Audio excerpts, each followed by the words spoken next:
Today on the podcast, we're talking with Bryce Coleman from Magnetic Marketing SEO about some incredible things that he's doing with SEO. Bryce, what do we got going on today? Today, I wanted to talk about web design. Web design is something that pretty much everyone and their mom does and offers, but they don't do it as well as we do. And there's a lot of different reasons why. So just wanted to put a shout out for our team. Okay, so something interesting that you said to me before was that you, of course, offer web design as a service. And I think because you have such like affordable rates, a lot of people come to you to the point where one of your number one clients is white label agencies. So literally other marketing agencies go out and get clients to build their websites, and then they come to you to actually get it done. Exactly. They're going to charge $5,000 to their client, and then they come to you and you actually like build it. Yeah. What are the things that you are doing that other people are not? So a lot of people overcomplicate the web design process.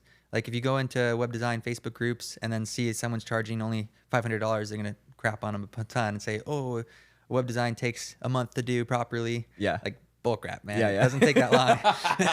And then I check their, I'll sometimes stalk their profiles and see like what web designs and it's way worse than ours, you know? It's like, what they're charging, some people charge up to $15,000 for less quality work for what we do. Yeah. And then I'll find out that they're outsourcing it to another company in India. And then the other company in India is also not trained as well as my guys are trained. Right. And so it's just, web design industry in general is kind of a scam. Okay. And it's like one that kind of ticks me off sometimes because I'm on the losing side of the scam because I could be out there scamming people and outsourcing it for super cheap and not doing a good job. But I really care about web design. I don't want to scam people. And so I charge affordable rates and we do a really good job. We build everything on WordPress with Elementor Pro. We do all the on-page SEO. We make sure everything page speed-wise is good. We add the local schema. We add everything that they need for the foundations to have a good website that will rank.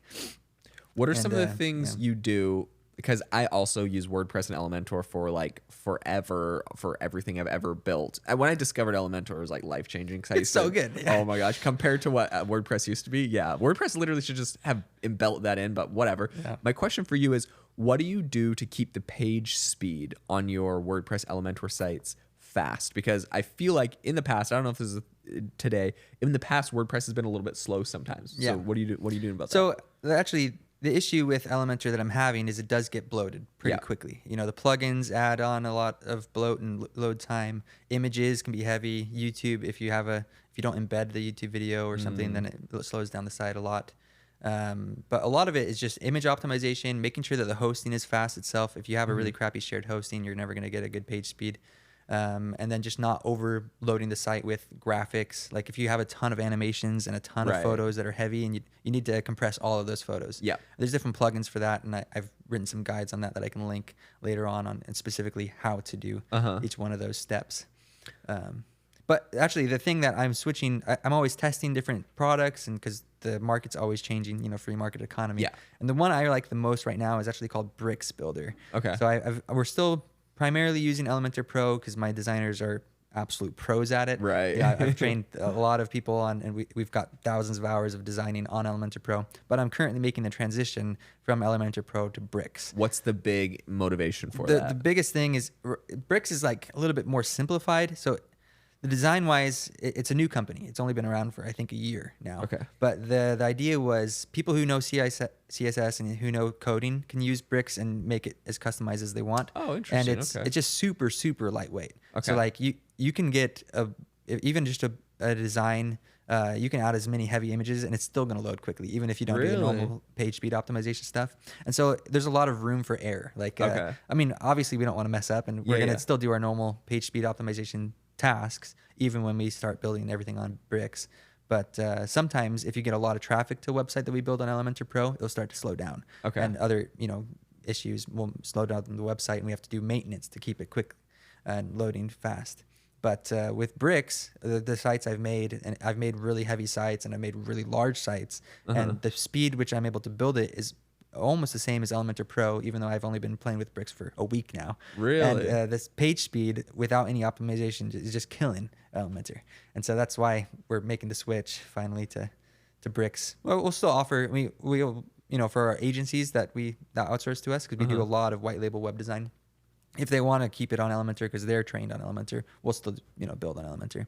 But for our own direct clients, that we'll probably could be building in bricks. When people are looking at creating web designs that are like aesthetic and like good, what you guys are working on, what kind of designs are you like doing? I know you do a lot of like service-based business. Like, what are like the design elements that makes a website look bad versus make it look good? Yeah.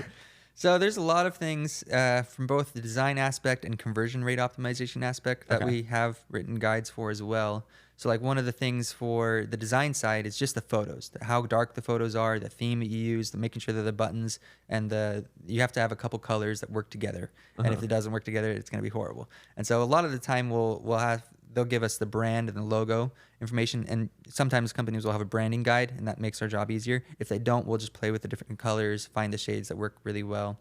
And then the other thing is the images. If you're able to have images of the team, company trucks, company shirt logos, and a family picture of the owner somewhere on the homepage, that builds trust a ton. It's not that people know that's not just some fake website, lead generation site or whatever, because they see and they trust people. And so that's a huge thing. I always try to get my clients to send me actual photo shoot of their family or of their team, of their trucks, so that we can add those to the website, and it increases conversion rate a ton. Also, we try to have that front and center in the top. Under that, we have trust badges, so like where they're featured on, if they're BBB, if they're Home Advisor, whatever trust badges we can add, we'll add that there at the top. Then we'll have a form for where you can easily get contact information, and then we'll have a call to action that also follows them. What I think is really interesting here specifically is the call to action in the header. Is that like with Elementor, just out of curiosity? That's Elementor Pro. It's a feature for Elementor Pro specifically. Yeah, I haven't seen it. Elementor Free, you don't have it. Okay. So Would you say that's like a fairly big element? In my opinion, for conversion, it is. I mean, if you want to put buttons all across the website that have the click call, that's fine, and that's great to do. But usually, I like to add buttons that go to different pages across the website. Talk about roofing repair, you link to the roof repair page. If you're and then having a sticky header, in my opinion, is just one of those basic conversion rate optimization things that helps increase people to convert into leads. So when people are on your website and like you always have like a click to call, are you pushing people towards trying to like call you to get the information more, or like the company, or are you more often pushing them towards like just giving them all the content? Because like, how much time does someone have to spend? I know for myself, like if I was gonna get my roof done, I probably would like not read a ton, right? Yeah, exactly. People don't read the content that much. Okay. It's made for Google. The people look at the images, they look at the videos. It looks professional. I trust it. That's the most important thing. Yeah. And then having the call to actions there. We have like 3 different call to actions. We'll have a chat bot where they can talk to, it's our AI robot, but you can also talk to a person sometimes, depending on the company. And then we have the call to actions, the click to call, and then we have a form on every page. Okay. And that's the big 3. But we kind of try to push the call because those conversions are better. If the forms, people aren't usually as serious. They don't convert as high as if people call. What about like big sales pages? Like, I mean, I think of like infomercially kind of websites that are selling courses, and they have these like so the funnels super long with all this stuff throughout it. Is something like that useful for like a roofing company or like a local company? So those type of funnels or where it's super long, that's usually not for a local company. That's usually for like when you're introducing a new offer and you're trying to get someone excited about it. You have like a sales video, and then you have testimonials, and you have results and guarantees, and you add all those other things, and then they click, and then there's an upsell. That's more for products and more for like educational content. Like if I'm trying to sell a course, that's the style I would use. But people don't really want to spend that much time when they're trying to just get some information. They want to call someone. Right. They want to decide if they trust you and then call you. And the big things that they have to they go into deciding if they trust you or not, they want to see the featured reviews. They want to see your face. They want to see that you're a real company, that you're featured on different news outlets, that builds credibility, and then they call you. How do you get featured on different news outlets? So that's another thing that we do is we do press releases. There's different types of press releases. Some of them can feature on bigger news outlets that are people recognize, and that's great to add on the website. And then is that just something that it's like, you do like a press release and it gets distributed anywhere, or is there like, do you have services where you can like connect them? I guess that's more PR marketing, where you get them like an actual write-up and an actual PR marketing, and then there's press releases, and they kind of go hand to hand. I don't do a lot of PR marketing because it's very time consuming. I would need to charge people a lot of money, and most of my clients right now, they're medium-sized businesses can't afford a full-time, PR Right. marketing guy. I do have some friends that are in PR marketing that I can refer if they want to do that type of thing, though. Okay, fascinating. And then for that, let's say you did get featured on like your local news or something like that. What's the best way to promote that? Do you like stick that like an embedded video on your website, or just like a link like as seen on, Fox 10 Phoenix I or just something? usually do as seen on and then links to the articles. Okay. The problem with those is the articles sometimes go away. Right. And so you'll just change it to not have the link and just have the button and Okay. feature. Actually, one of my clients just last week called me all excited about being featured on the local news.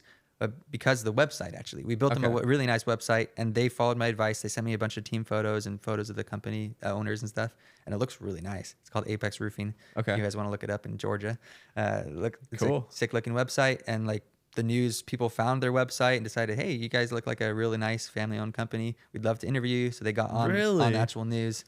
And once they send me that, I mean, it's just last week, so I haven't even embedded it on the website or anything yet. But once they send me the video footage, we can create something with that. Amazing. So obviously web design is huge. This is number one, how you convert. You're getting the news calling you. But customers have the same thing. It builds authority, and they don't even read the text all the time that's on that website, but they just need to look at it and see that it is high quality. So if people are interested in getting you to do web design for them, where do they find you? What do they do? Yeah, so we'll add a link to the description as well for the podcast. But my company, we have Magnet Marketing SEO. And then we have a web design onboarding form right on there that you can just fill out your information and send it to us, and we'll give you a custom quote based on the size of the site. Amazing. Thanks so much.